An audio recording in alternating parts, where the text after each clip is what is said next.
Hello, my beloved beans. Michael Swaim here with a quick message before we hear Abe's awesome sci-fi intro theme song and get started with this episode of Like Razorblade Pie. It's a great one, which is why it's such a shame that I had some audio issues on this recording. My deepest apologies to you, the listener, and our very special guest, Bridgett Greenberg, for the audio issues on my end. I just wanted to assure all the small beans that I have just acquired a brand new microphone and XLR cable that should remedy the issue. So, slight audio issues in this episode, but hopefully it doesn't make it unlistenable. If it does, we will catch you next time on Like Razorblade Pie. You've been warned.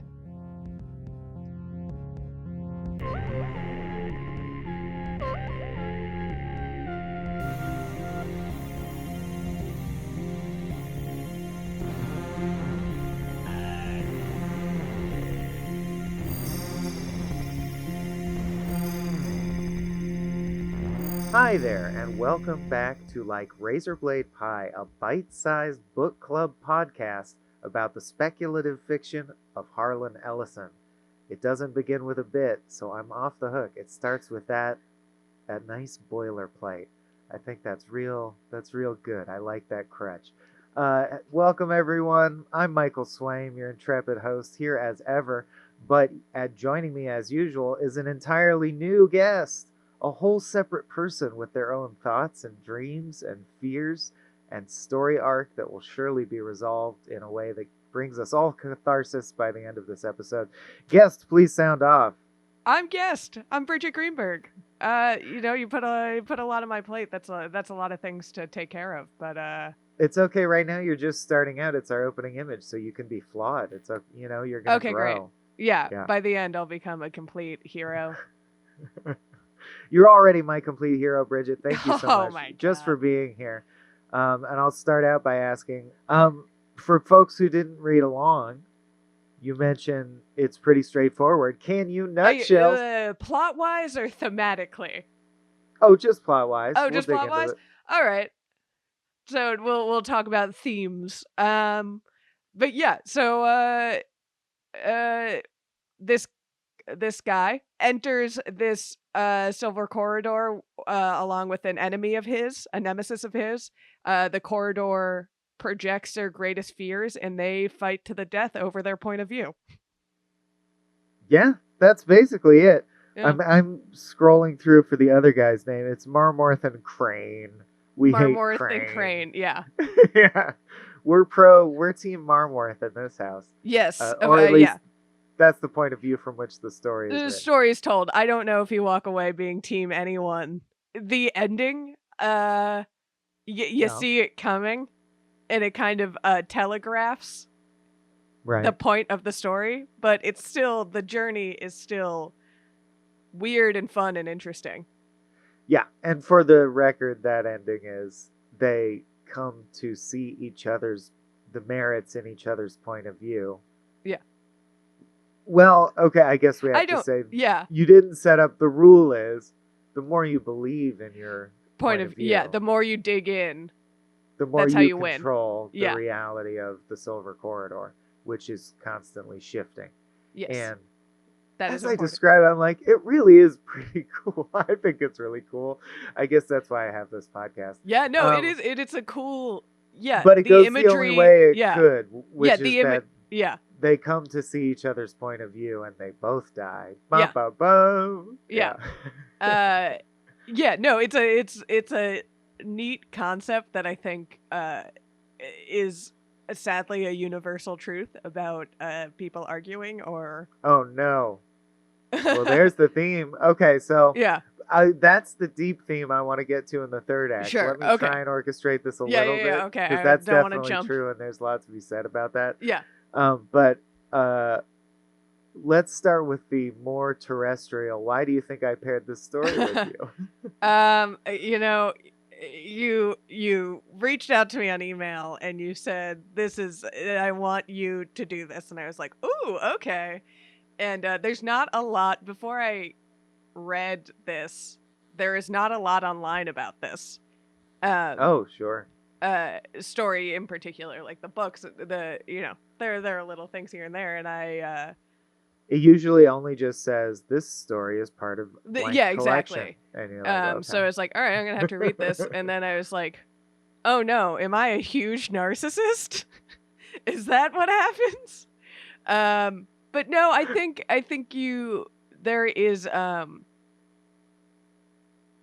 I think there's a lot about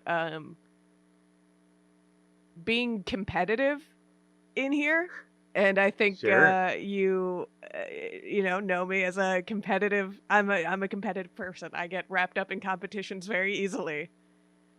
I know you as an elite competitor, As an Bridgett. elite competitor. Someone who excels. Uh, That's right. yeah.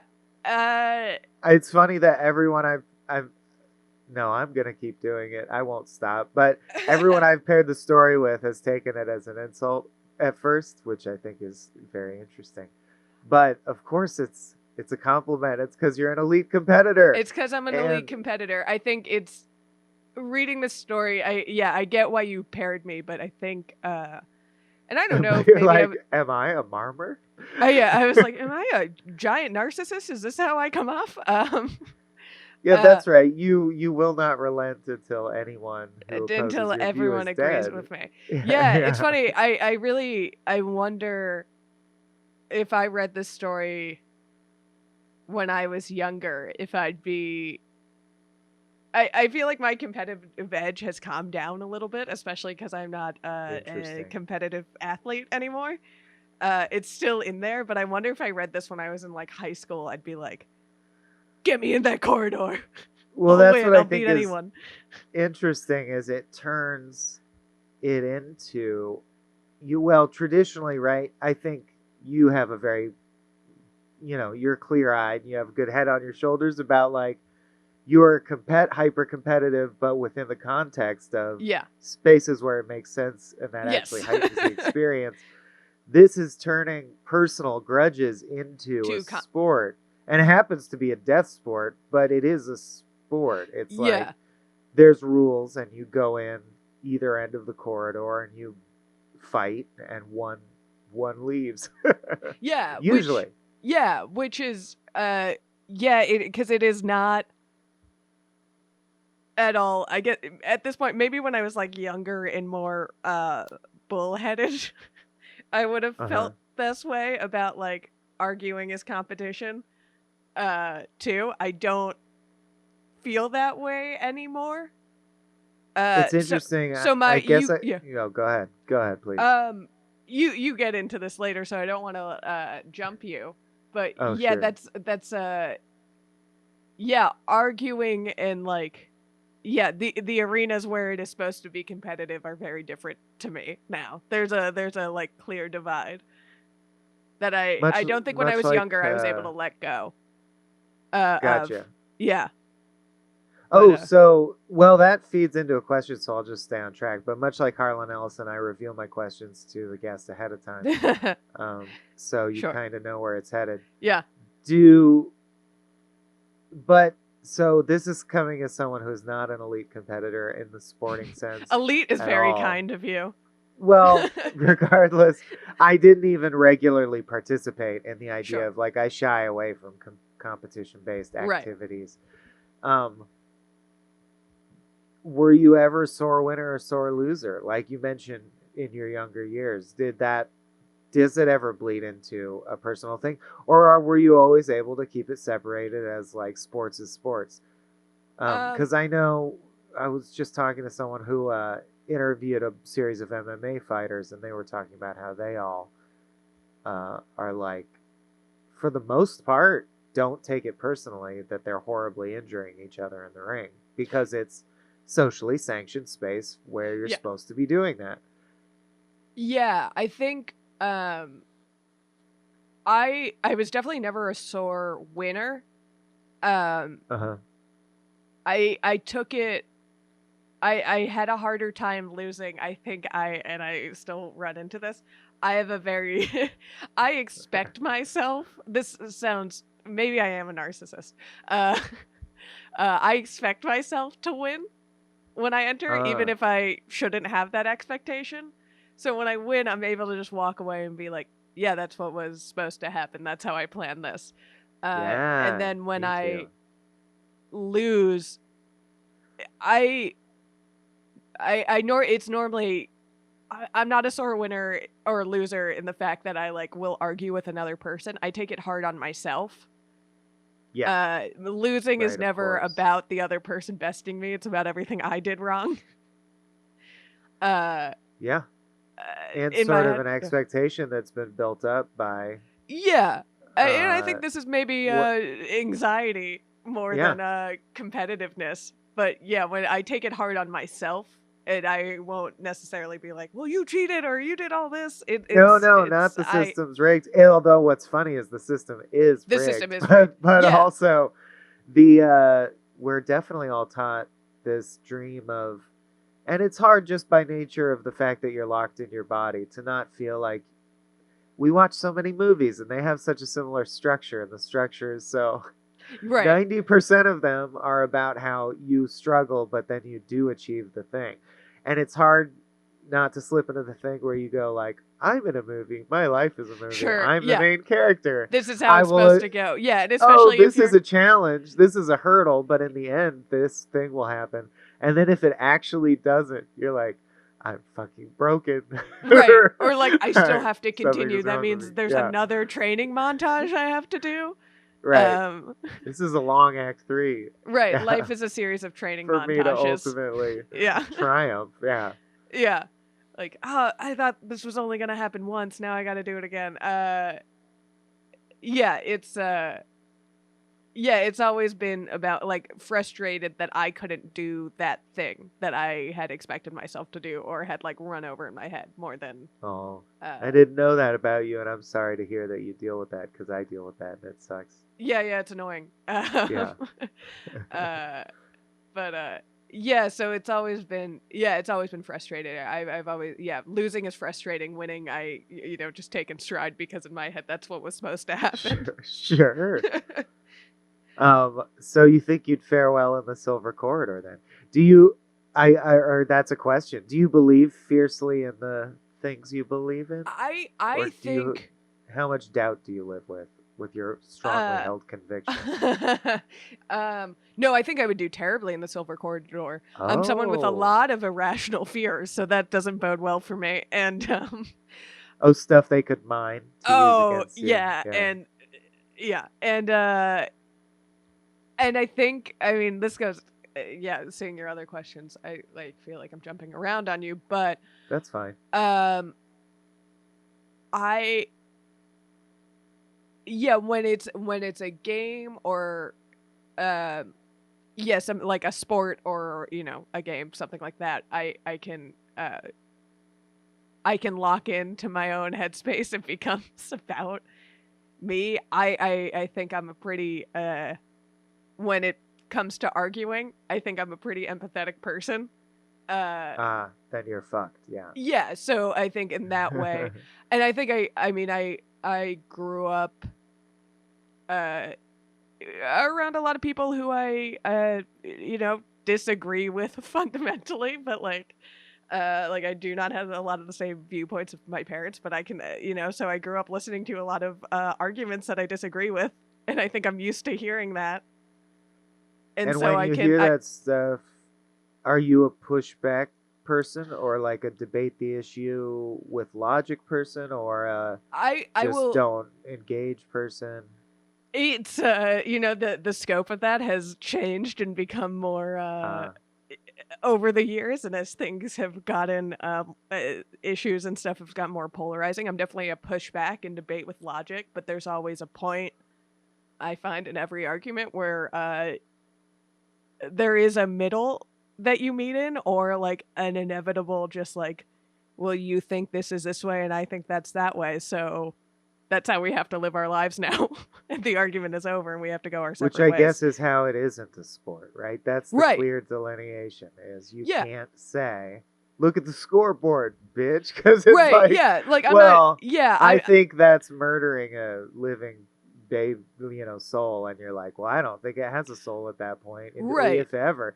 And you're like, well, then we just think differently about that. Yeah, and I think that's when I grew up arguing with a lot of people who I care about and love me, and and we just have fundamentally different ideas. So I'm like, well, I can't live my life hating you, Right. because I don't.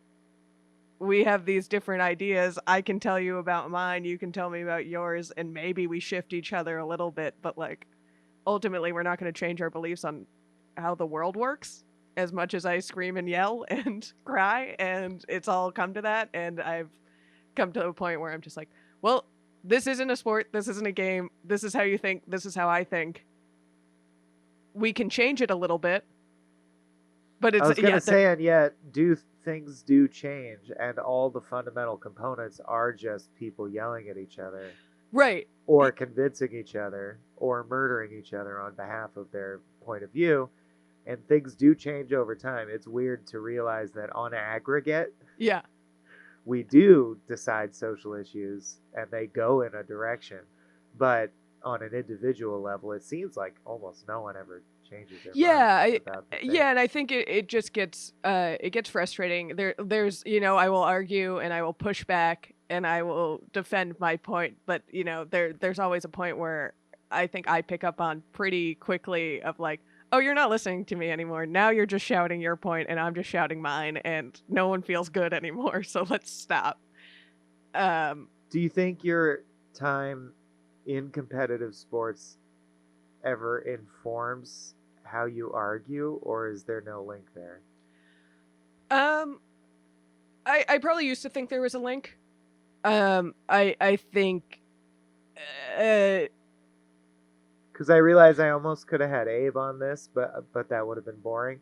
But, because he was a big debate team guy, or it would have been interesting to talk to a debate team person, because they do weaponize and codify. Like, these are the way you argue with someone. Yeah, like, math.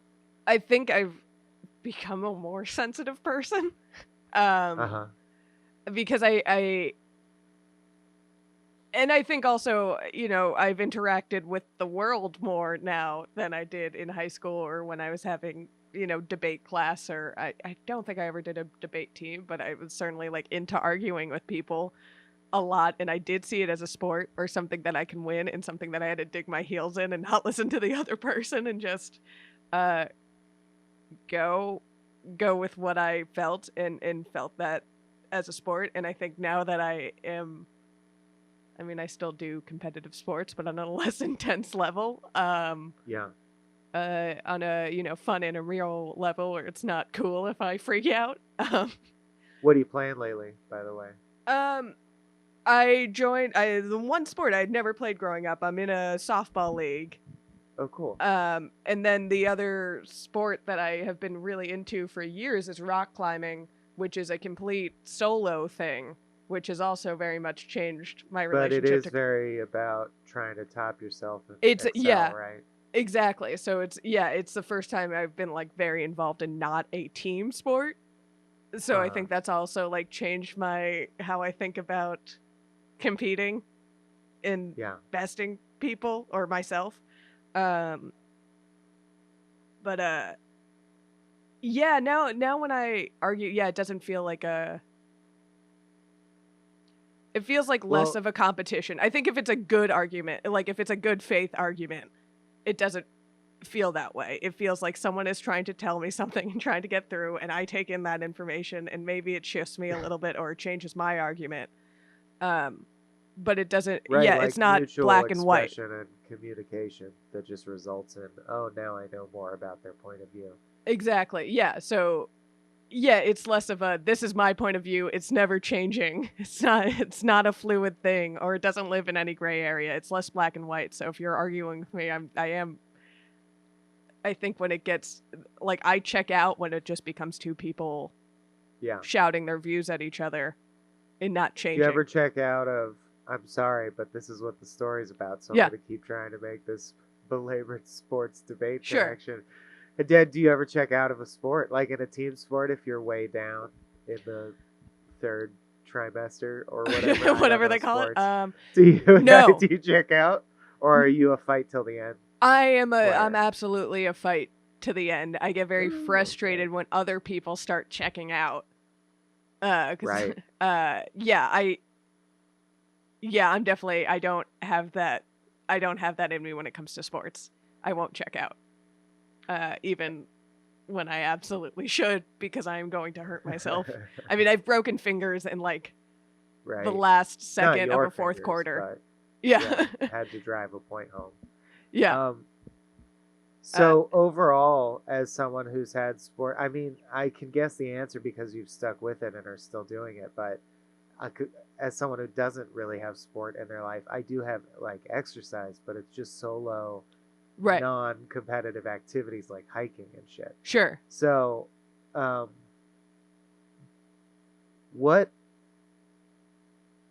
are the positive or negative attributes? Like, do you think that playing team sports has generalized itself to the way you handle yourself in non-sports situations, or specifically the way you would argue a point, but also even just in life? Like, what have you learned from doing team sports so much? Yeah, I think team sports in specifically, it's weird because I can say a lot of bad stuff, like bad I can't things. think of any bad ones, but I want to hear bad ones actually.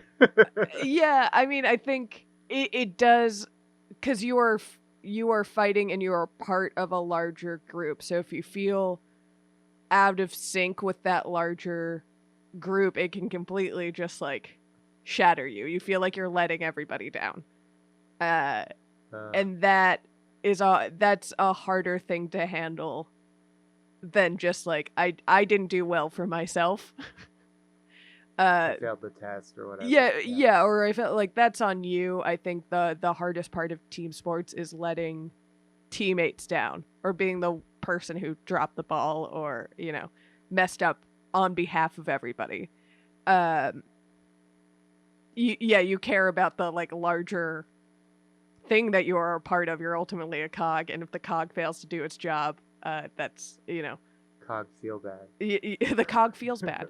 But I do think the positive that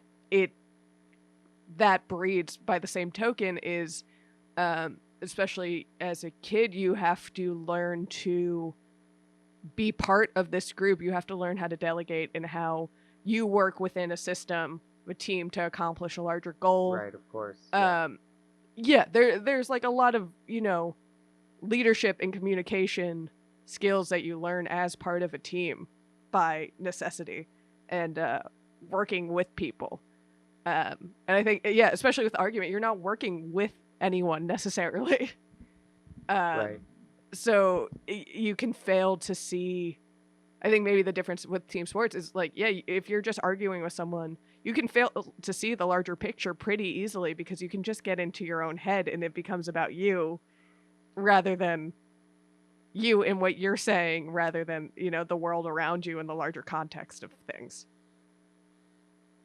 Yeah, and yet when you argue, I at least do feel that you are a part of some meta team, which is team whatever that point of view is. Sure. Which is solidified when you go onto social media and see how many likes some tweet signifying belief in your belief, gets, and you go, oh, I'm not alone. A bunch of people think that gay marriage is chill, or whatever you may believe, right? Right. I think that's also where it's hard to argue about when you say like gay marriage is chill, because it is chill. Yeah, That's argue like that. Yeah. I dare you. Go.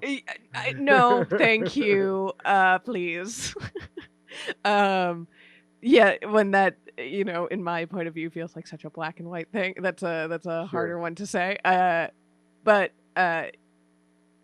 we've seen people, and especially on the other side, like let's say on the homophobic side of that issue, get into trouble by locking themselves into that bubble of no, it's wrong and I won't let anything else in.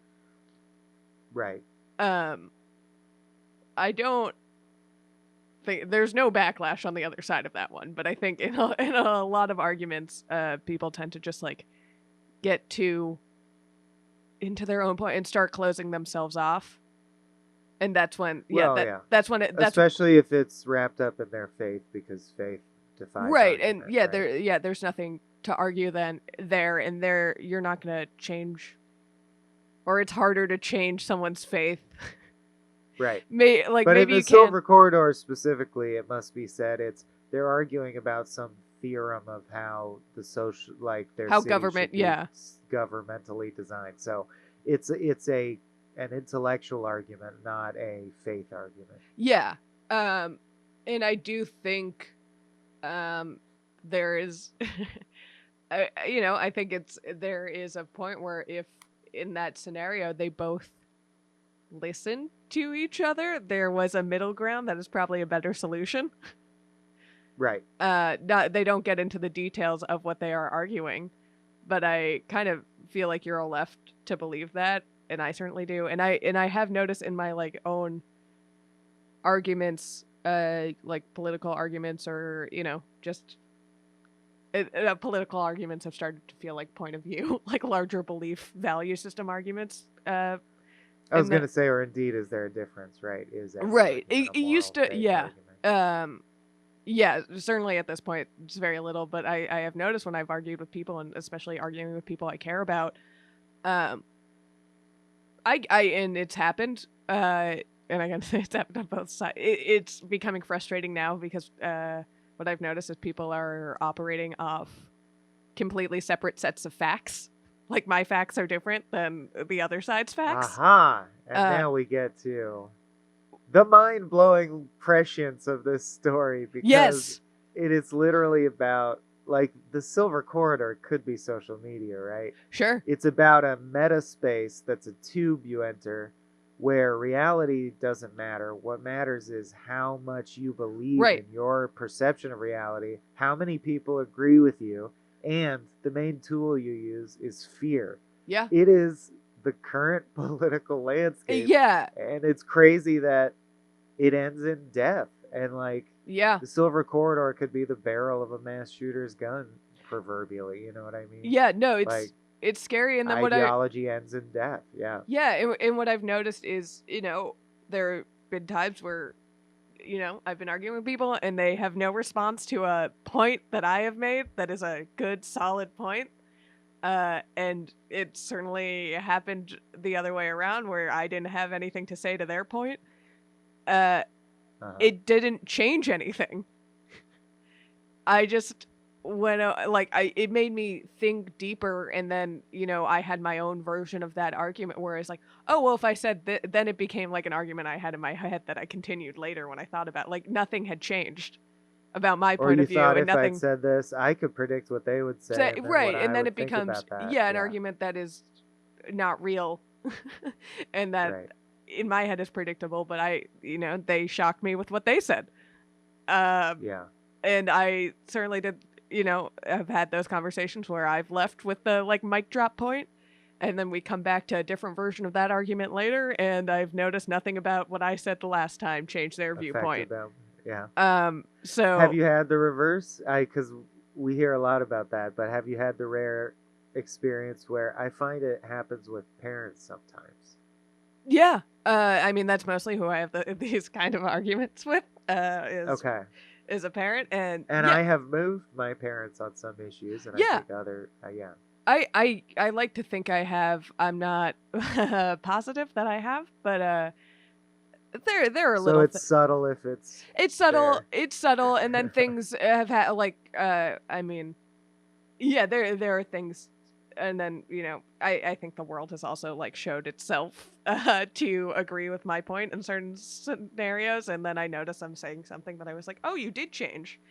So I don't want to. Almost like to some degree we go with the flow of what feels socially acceptable to the people around us, huh? Yeah. Well, surprise, surprise. Yeah. Like most people are just trying to get along day by day. Right, exactly. So, so it's tough because when it's come up again with friends, when I get, I think because I grew up with people that I didn't agree with. When I hear friends just like start arguing loudly with each other, I get very annoyed with that because I'm like, no, we're just arguing with no point. We all agree with each other. Why are we yelling? um Sure. but yeah, and then they've said things where it's like, well, I heard an argument against that and I can't really repeat that argument or argue for it because I don't fully believe it, but I know there's another viewpoint to be had here that I can't articulate, so I can't like fully throw my hat in this ring anymore, if that makes sense. Or I can't like full throatedly. And it's yeah, which is frustrating. I'm glad that there are people who still do have the endurance to continually throw themselves in that intellectual ring, because we need that, right? Because that is how that movement happens. Because there is, like, sometimes it feels like, I mean, right now it feels like we're sliding backwards for sure. Yeah. But it is at the hands of a minority of people, an extreme minority who have such a fierce and extreme like belief in and their identity so wrapped up in a few points that they'll kill for them, and that is disturbing. But it also just makes me grateful for the people who, like, even in that environment, will be active and demonstrate for the things that are right and true to them. Convictions are important, and there are certainly places and spaces where... But it's tiring to keep convictions going. It's really hard, is. and then when it becomes... especially in the modern day. Especially in the modern day, and especially when it is something that's, a little more theoretical. Or you go like, they're just going to deep fake whatever the fuck they want to think. Right,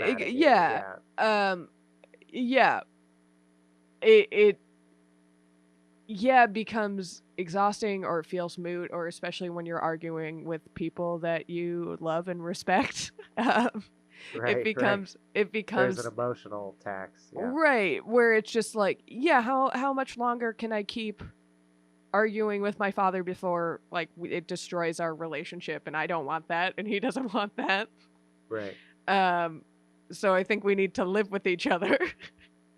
I think that's better. That's very Vonnegut of you. Yeah, even though thank you.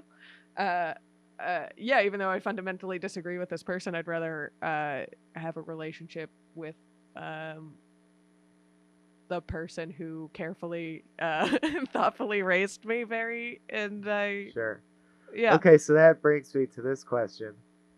What is a viewpoint that you would step into the silver corridor to defend? Meaning the stakes are you would die, Bridgett, if you're wrong. But you're like, I'm not worried about that because I'm right about this. What is something you're that confident about? It could be silly or it could be serious. Ooh. What would win? What's like a free ticket to success for you in the silver corridor in your mind? Huh. Don't say like the earth revolves around the sun. Right. No, that's because it's hard. I mean, like, it's easy to say like racism is bad. You want to take the easy out? Take the easy out. But I don't want to, because that's not fun.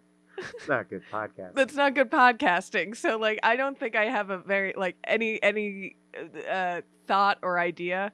I don't think I am I'm going to say smart enough or well read enough on to make an interesting one.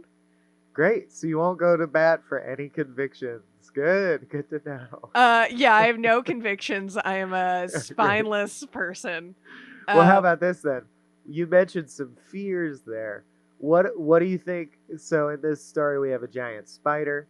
We have chess pieces that cut you up and kill you. Right. We have space combat. We have lava. What would be your horrible fear? What are some of your phobias that you think the Silver Corridor would use against you? 100% it is some sort of slug-based thing. Some sort of slug or snail-based thing. If the chess slow and gooey, not dangerous at all. They're not. But if those chess pieces were slugs, I would lose that chess game right away. I will not touch a slug or snail. Like, there was nothing you could do to get me to move a chess piece. A sluggish chess piece. Okay. I don't think they'll kill me. I just think they're really yucky, and I don't and I don't like looking at like I physically twitch and like cringe whenever I've had to interact with a snail or slug, which in Florida they're everywhere, which is why I had to get the hell out of there. Sure. That stuff. I want to point out you could have said racism. Very scary. I could. Very scary. So, yeah. I know. I saw that question and I was like, this is going to be a tough one for me. Because I also, I don't know. Maybe I'm someone I've just been proven wrong so many times that I can't. I've been wrong. So you'd be scared to set foot in the Silver Corridor. You don't think you're. Yeah. I don't think. Yeah, I don't think ideologically, I just don't think I'm an ideologue enough to set foot in there. Yeah. Yeah. What do you think? What do you think he means by that ending? In the sense that, do you think in real life, if we did it, like, is it like saying, and if we ever did agree, the fucking world would end? Like, that's how unlikely that is, or it's like a scenario they didn't account for because it's so rare. Yeah, I mean, I don't think. If we came to an agreement about abortion that everyone could get behind, I think that would be good. I don't think that would make us all die in lava. No, and I don't think that's the point. I think okay. I don't know. I think there's also, it does seem impossible, but it would be good. It does. Yeah, I don't think in that world there is a need for a Silver Corridor. I don't think anyone enters it. Then I think it just becomes a defunct thing. I think the flaw is that we had a need to build this thing in the first place. It's a pretty horrible society. Yeah, it's a pretty, like, we've gotten to a pretty dark place where it's like, all right, well, we're gonna fight to the death over our ideas because there's no other solution now except for one person dies. Instituted Twitter duels. Yeah. Yeah, which oh god, that sounds like a thing he would do. But yeah, I also there's a funny thing where I'm like, only men would do this. This is only Marmoth and Crane. Only Marmoth and Crane. I think this is like a very there's something very fun. So hard. It was very that it was like ultimately this woman figure who is like, you're both idiots and narcissists and childish. In like a way to me that felt very specific to dudes. Yeah. That, and for the record, speaking of dudes, she's described as having full high breasts, a trimmed stomach, and exciting legs. Exciting legs. The description of her was very funny, and I was very male. Yeah. She was like a hot crocodile lady. She's a hot croc. Yeah. Yeah.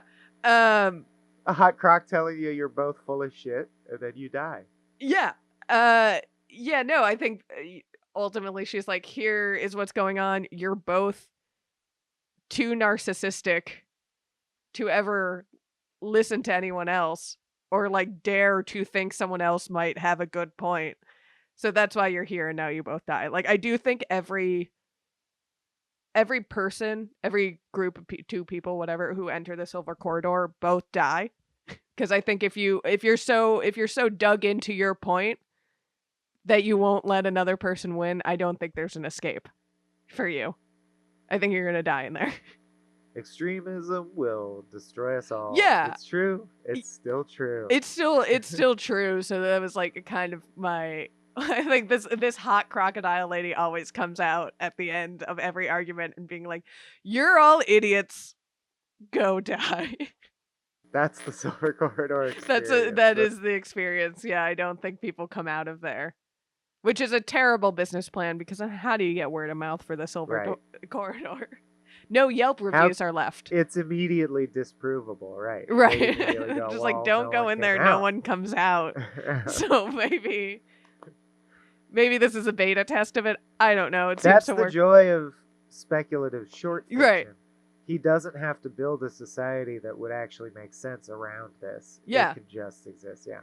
it truly is a thought experiment in the truest sense. It has no scientific ground. No, you can't really run it out to like where this runs all over the place, where you can always where this is the new Supreme Court. Oh my God, that's scary. The Silver Corridor is the new. Yeah, it's scary how that could happen. Yeah. Yeah. That brings us to my favorite segment. Oh, it's finally time for Harlan's Parlance. Which, I gotta be honest, there weren't a lot of standout lines in this short story. It's very straightforward. Being your first introduction to Harlan, I want you to know, he's usually a lot flashier. He's kind of known for that, but this one's very dry. Yeah. Were there any lines that stood out to you? I don't think there were lines. There were certainly parts. Okay. Yeah, prose-wise, it is pretty straightforward, which is not, as someone who's read, like, also got into reading by reading a lot of Hemingway short stories, is not a problem for me. But, yeah, the parts that stood out to me were always when they were trying to take over the corridor from each other by just, like, yelling, like, you're wrong, you're wrong, you're wrong, at each other. Mine. Yeah. And that always, because one, I was just like, oh, really, this again? Like, these two idiots have to change by just becoming, making the basest, most childish version of their argument at each other, which is just, no, like plugging your ears, not listening. And that's how and the fact that that's how you win or get the upper hand is just by acting like more of a petulant child. Right. Is interesting and shows how like dumb striking. how dumb arguing like this is. And like it was like, yeah, that's why I check out at that point when arguing clearly becomes no, plugging my ears, not listening to you, because then there's no way to win or take over. Like, you're not exchanging ideas anymore. Arguing is no longer interesting. You're just yelling at people. And I only have so much capacity for that. Some people deserve to be yelled at 100%. I would love to yell at some people, but in this case, it was just like, oh no, this is you guys being petulant child, and yeah, you both do deserve to die in here if this is how you conduct yourself with colleagues. And I'll go into the Silver Corridor to defend that point of view, that they should have both died. Yeah. Okay, I just have a couple from the introduction. And I think this is just striking, considering that he wrote this before the internet, long before the internet or social media existed. Don't we all fight our own particular contemporary pressing problems in a kind of half-world of thought and phantasmagoric perception like the Silver Corridor? Yeah. Yes, we do, Harlan. Yeah. Yes, we do. Oh, you don't even know. Yeah. Yeah. That it is also, I am someone who avoids arguing on Twitter and Facebook and social media because I find it to be moot. So, but that's what I want to point out. There's a courtroom scene, and the only sci-fi thing about it is that he says the judge banged their electric gavel. Yeah. Good, they finally spruced up that gavel technology. Yeah. I wonder what an electric gavel does that you know, analog gavel doesn't. It makes a banging sound. You don't have to lift. Yeah, it has like a microphone in it, so it projects more. Yeah. And then last but not least, I like, purely for the visual, I just like the line. He pulled himself tightly to the wall, sweating palms flat against the glass, the valley of his backbone against its cool surface. Yeah, that is cool. That's kind of neat. That's a cool visual. I think a lot of the descriptions of the spaces were, you know, I'd be interested to read. I remember as a kid, the chess pieces really. The chess pieces were, stuck with me. Yeah, no, those are definitely one of those things that stick with you. I think their weird medieval hall that they start with is really cool. I see why you like this Harlan Ellison guy. Yeah, it's not his best story, but there was another public shooting and I was like, Yeah. I want to talk about this one. And then Yeah. I organically thought of you, not because of that, but because of Yeah, the please say that again competitiveness- louder. Because of the competitiveness connection. And Sure. I figured we could go on this whole odyssey Yeah. about sports and then social media and Yeah. then the political tragedy that is our everyday existence. I also And that's the arc. We did it. That's the arc. We did it. I think ultimately, like, playing sports, I think has helped, or like has helped me be able to separate when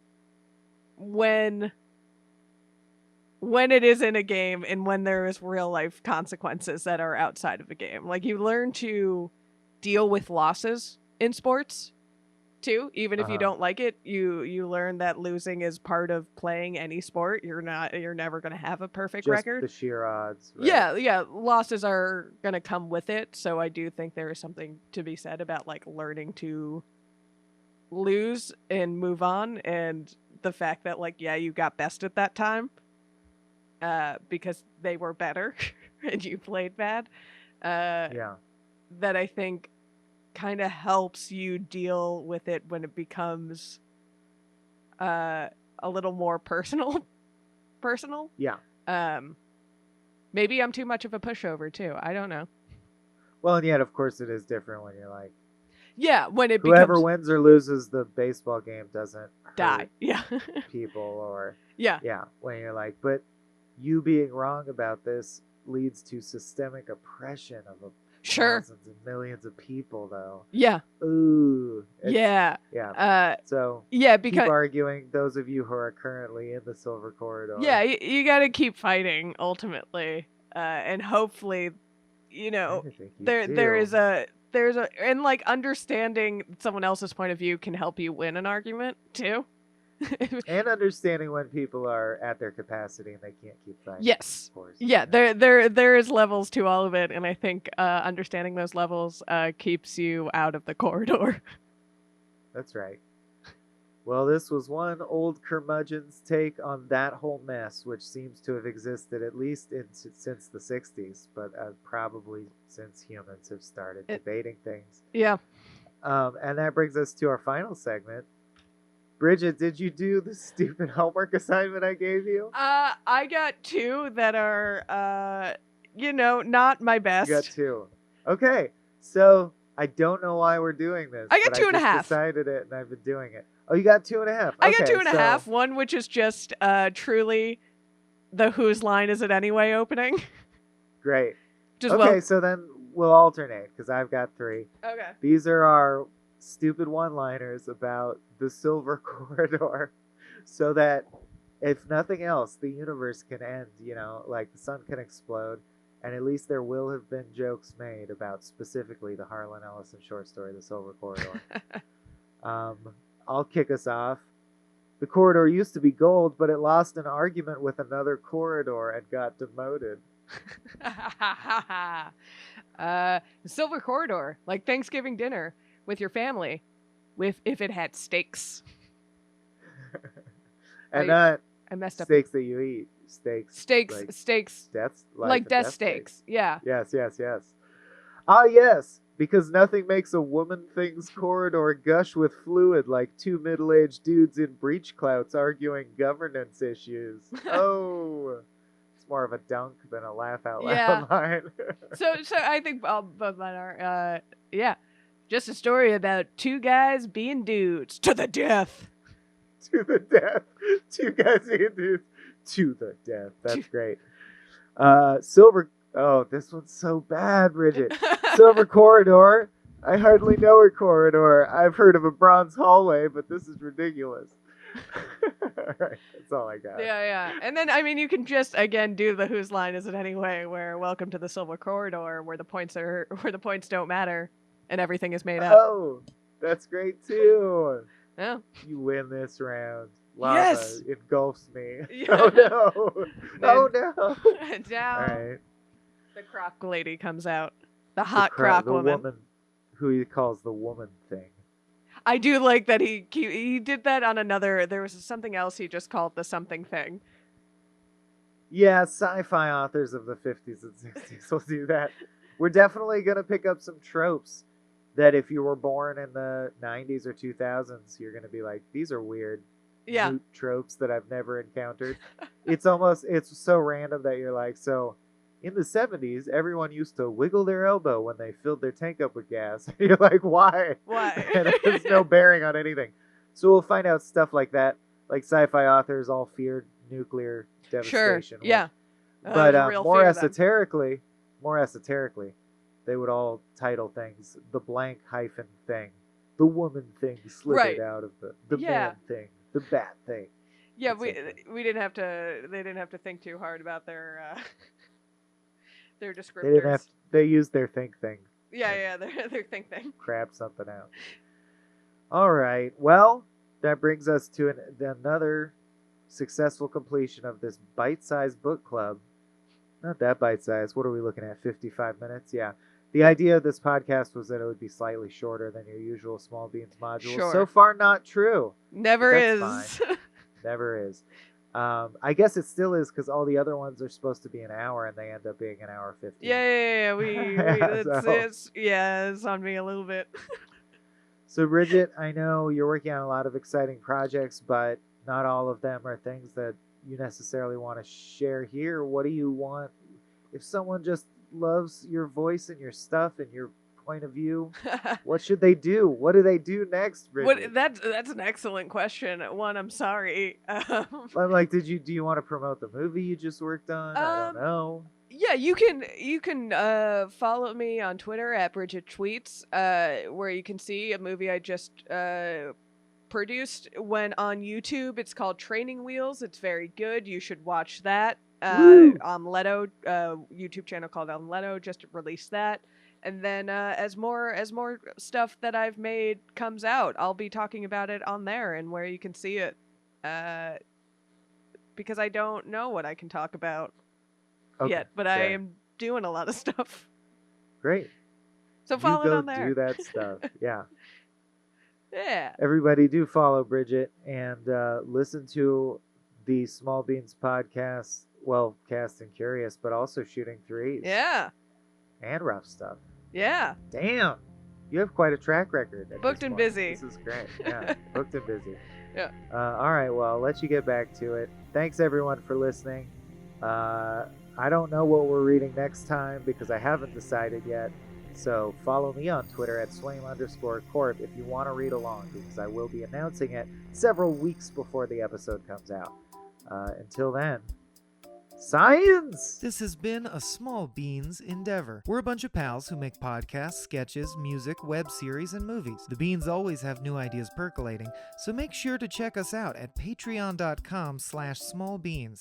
That's patreon.com/smallbeans, where you can browse all of our current and past content, see what we've got planned in the future, and learn how your support can help the small beans grow into huge, giant monster beans. If you enjoyed this content module, please like, rate, subscribe, or tell a friend about us. We love you.